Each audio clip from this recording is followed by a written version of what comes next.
years prior to my wedding, my grandmother had a stroke, resulting in the loss of her ability to use the left side of her body and a significant portion of her mental faculties.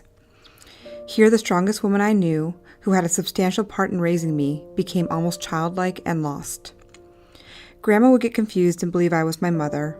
Every time she called me Lizzie instead of Katie, it broke my heart, but I knew she couldn't help it. Through this, she still had her kind, giving soul.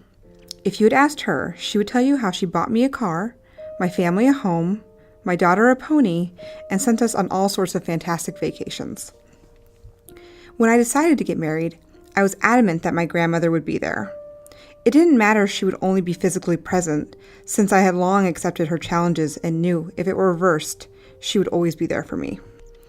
Months before the wedding, I told Grandma she was going to come and roll down the aisle. The joy on her face was infectious.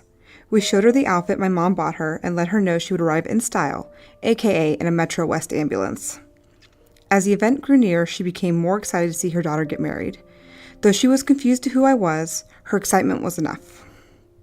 The ambulance dropped her off on the day of my wedding, and as they rolled her up, she was waving as if she were queen in a parade, telling everyone her baby was getting married.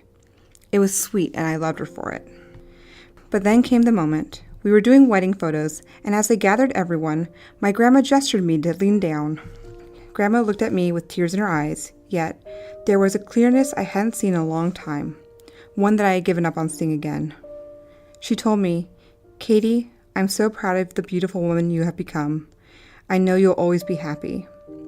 As I sat looking at her, I wish I had captured the moment, because no sooner than it happened, the cloud came back and I knew it was over.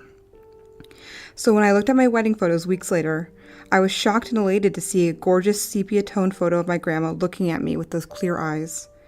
There were many memorable moments from that day, but this is the one I wanted to keep forever.